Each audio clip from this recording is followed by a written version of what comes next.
to switch over to a different show. Um, let's see. I'm just going to scroll down a little bit. Yep. All right. So this, I think, is the right thread, but it's upside down now. It's backwards. So all the new stuff is coming in. So I'm going to assume here's John is in. I appreciate you being here. Thank you, John.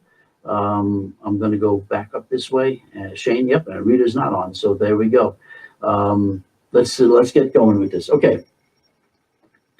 So the taught component of fear is we learn not by experience, but by other people and their beliefs, their upbringing, and their prejudices.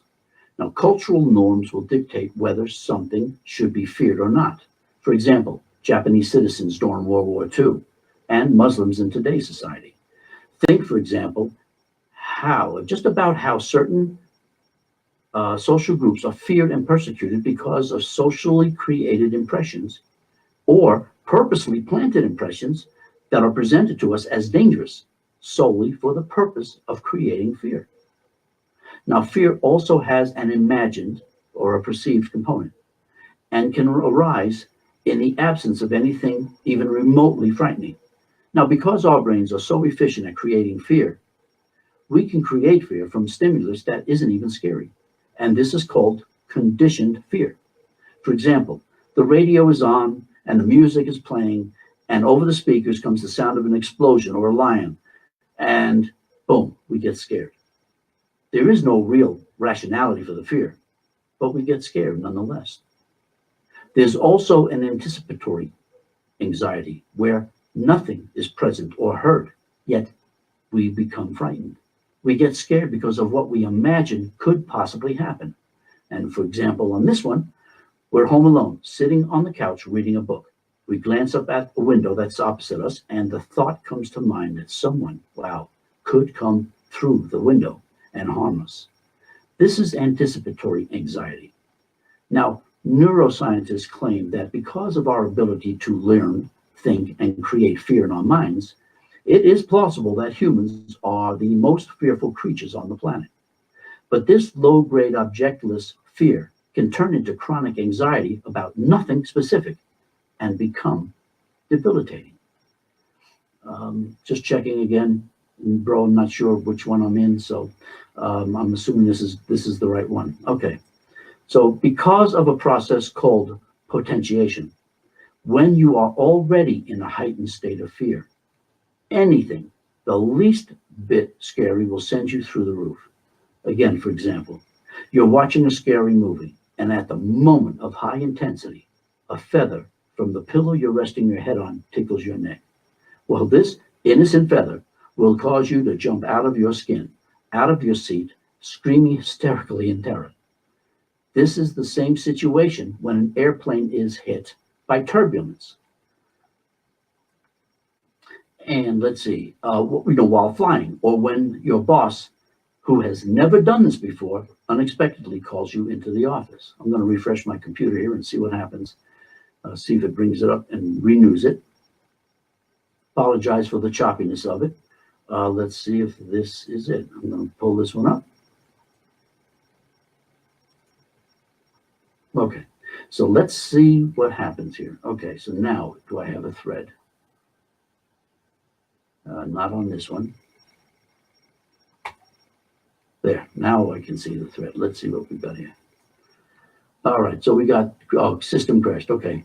Did it affect only the video or was it the radio also, bro? Let me know. Okay, so yeah, that is what we're talking about. So now that we've touched on what fear is, let's get into how do we overcome it, because that's really what we have to learn is we understand the fears, we've been in it, we understand those, and so we're going to try to go ahead and give you some suggestions on how to go ahead and get through this. So anyway, the first thing you need to do is realize that you're in the present. Fear is not easily overcome because the experience of fear seeks to debilitate and immobilize us. It doesn't matter if the fear is physical, cognitive, or emotional. Fear is simply fear. And the better question to ask is, how do we step away from the grip of fear? How do we continue moving forward past the difficult experience of anxiety and uneasiness? Now, the best way to stop these fears is to understand them with the presence of mind that we're in at the present moment, that we actually are in the present moment. You see, much of the power fear holds over us exists not in the present, but entirely in the abstract of the future. We project fearful scenarios into our future and of our future, and we panic in the present. The next time you feel anxiety grip you, identify what the worry is that is bothering you, and then realize the worry is about something in the future. This will allow you to bring yourself back into the present, where the reason for the worry simply doesn't exist yet. So, for example, let's say you must give a presentation at a company meeting. You're envisioning, well, all sorts of potentially negative outcomes, such as, well, you'll get asked a question that you don't have an answer for. Or, man, maybe your boss jumps up and storms out of the meeting and you just outright know it's all about your presentation. Or you're so fearful of doing the presentation, you fall ill. What you need to do is stop. Instead of ruminating on what could go wrong, stay conscious of the fact that you're in the present and the meeting is in the future. This will keep you grounded in the present. That doesn't mean things couldn't go wrong, because they can and usually do, but there's nothing you can do about it, especially in the present, because this is a future situation. You're investing a whole lot of energy into something that you have to do in the future, and you have no control over that because you're in the present.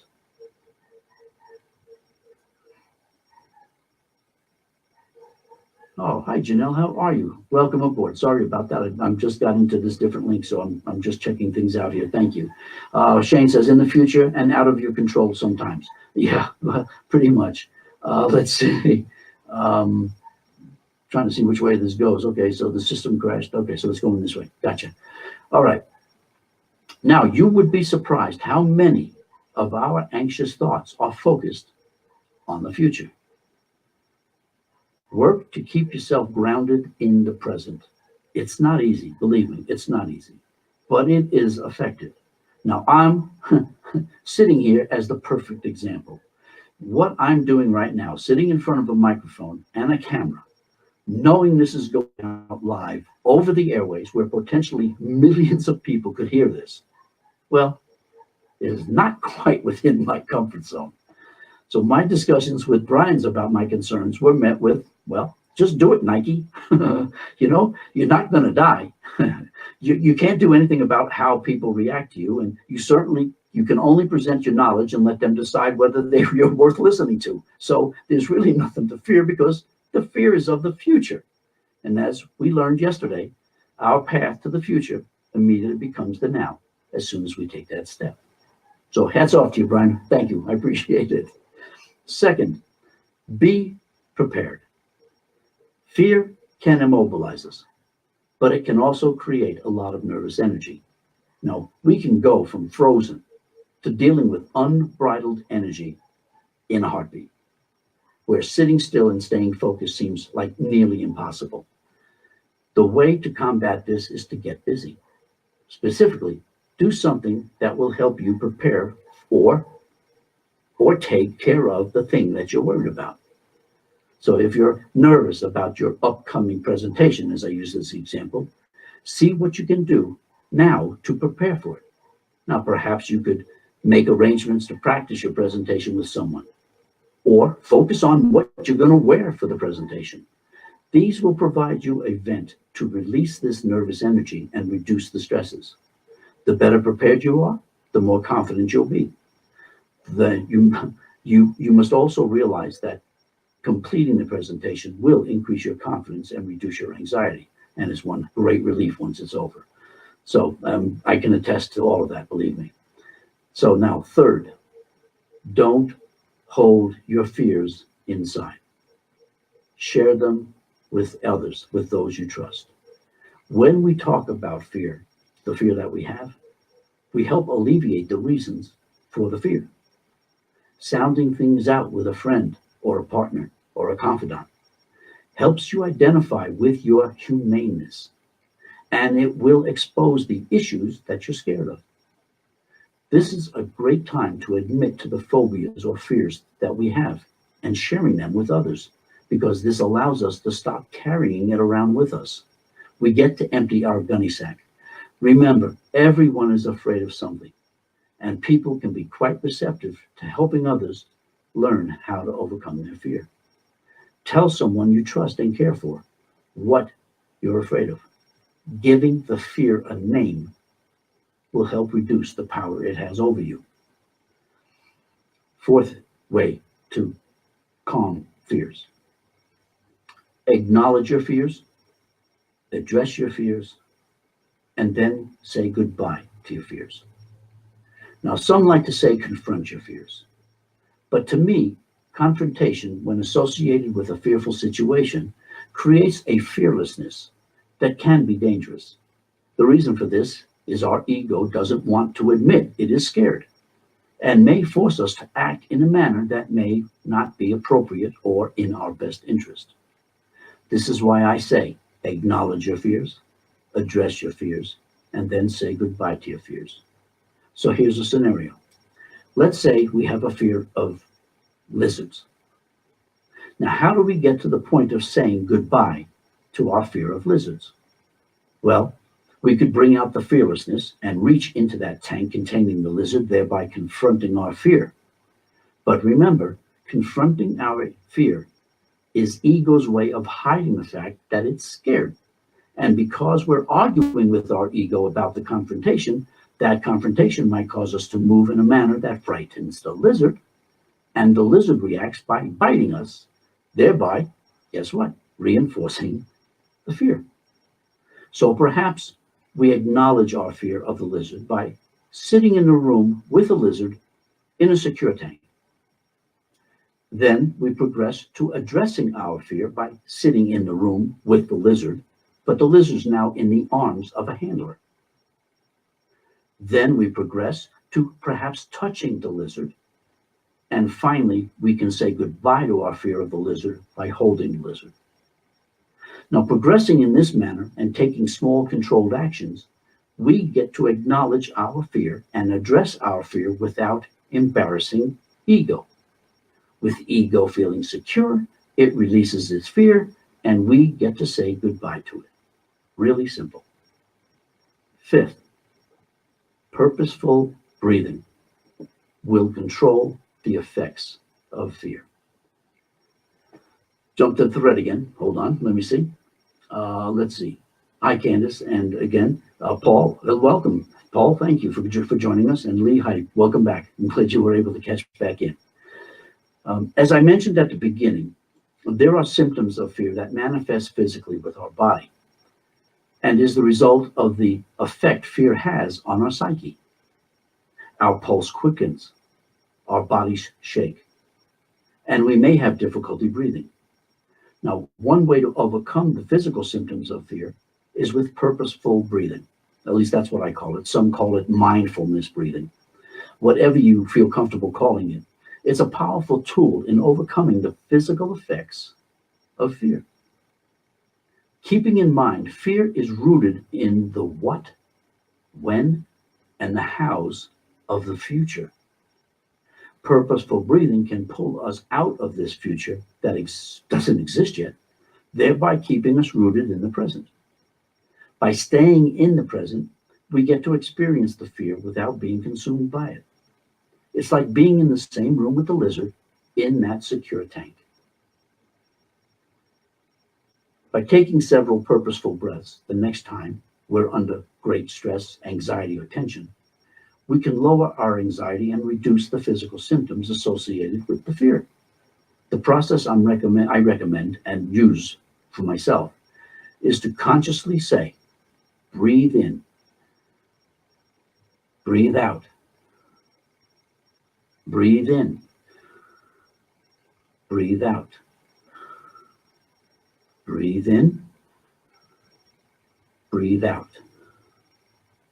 breathe in, breathe out. Now, how many of you started to breathe in and breathe out with me? This is purposeful breathing or mindfulness breathing.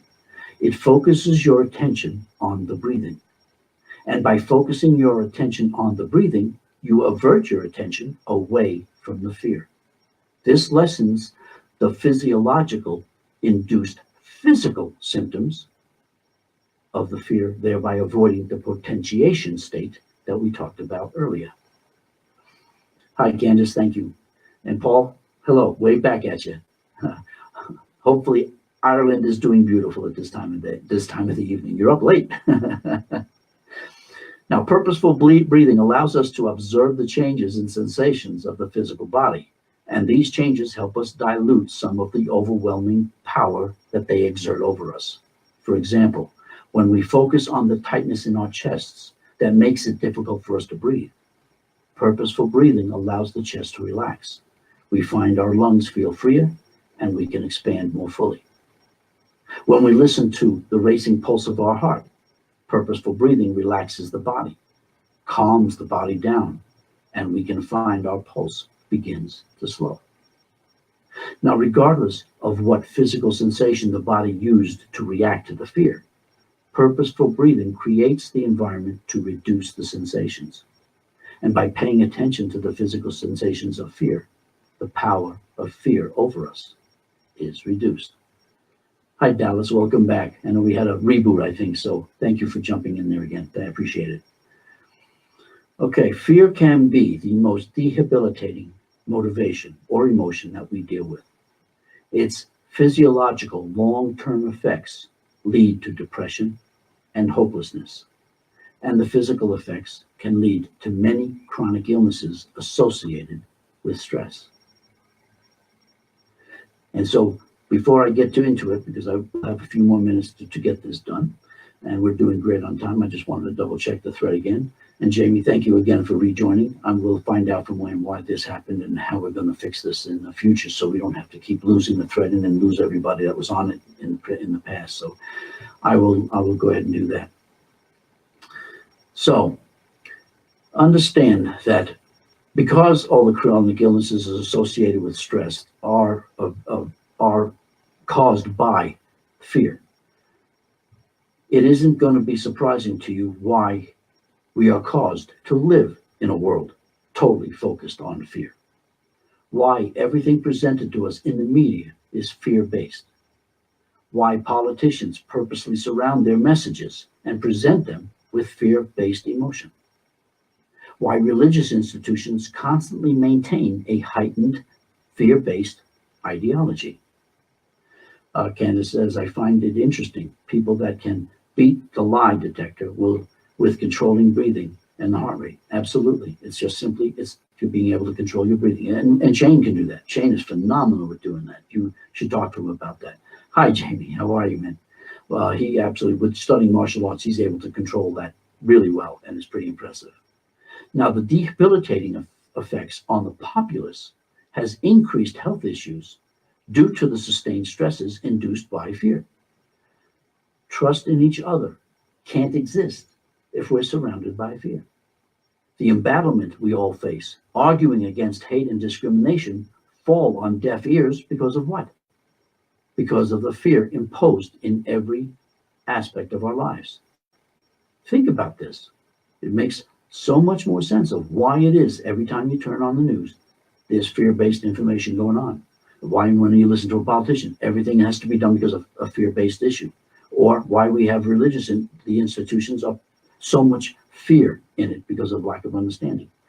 John says, what would Jesus do? He was a highly evolved being, so what would HEB, highly evolved being, do?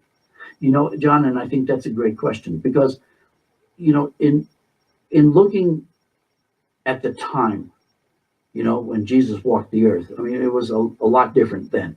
And fear was a tremendous thing.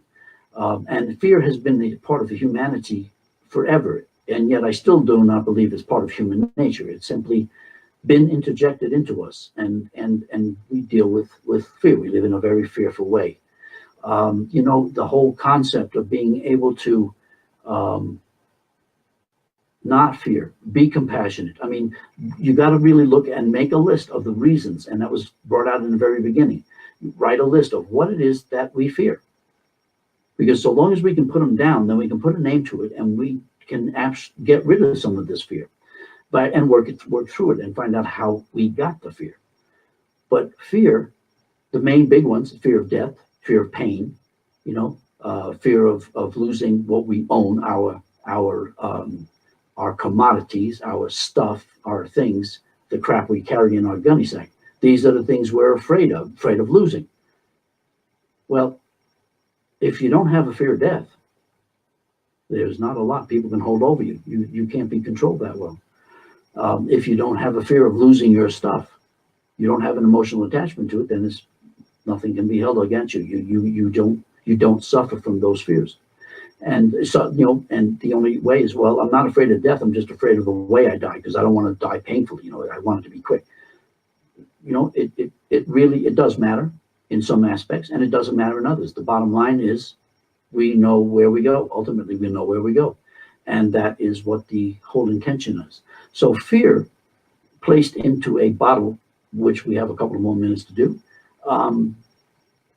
is totally in our control if we're willing to be honest, like we mentioned yesterday, and if we're willing to face the fears that we have in a manner that allows us to appease our ego and not embarrass it, and allow ego to decide it is no longer fearful of something, and then we no longer have the fear. And it's a real easy process. And the things that we can do to help that are, as we went through just a second ago, was the purposeful breathing, the dealing with things on the realization that the fear is usually a future issue, not a present issue. And so long as we live in the present and see things in the present, whatever is going to make us fearful in the future hasn't come yet. So we have a way of balancing out that fear and being able to control that fear, instead of having our life and our world controlled by the fear. Good evening, Martin. How are you? It's welcome. It's great to see you join. I'm so glad that you joined us. I apologize, we're at the end of this show. I hope you'll catch it on a rerun, as a rebroadcast. But I'm going to go ahead and have Wayne check us out of here right at 7:45. Tomorrow, we are going to be discussing hate. A fun topic, but very much in line with what's going. So with the end of part 2, we will start we'll continue our journey tomorrow of change and self-renewal and assessment of it. And we will be based on the subject of fear. That's the topic we'll delve into tomorrow, is hate. So we have covered honesty, and tonight we've covered fear. Tomorrow we take battle with hate, and how that will keep us from doing the change and self-renewal that we're all looking for. So with that, I want to thank everybody for this evening. I really appreciate you listening. Hopefully you will join me tomorrow as we continue this right now 13-part series. And again, if you have any suggestions from your own observations, email me at henry@henrygnoel.com, and I will add them to the list. We will research them, and this way we'll put up a show specifically on those. So please don't hesitate to write to me on it. I greatly appreciate your time. Thank you for joining us, and have a great evening. Good night, everybody.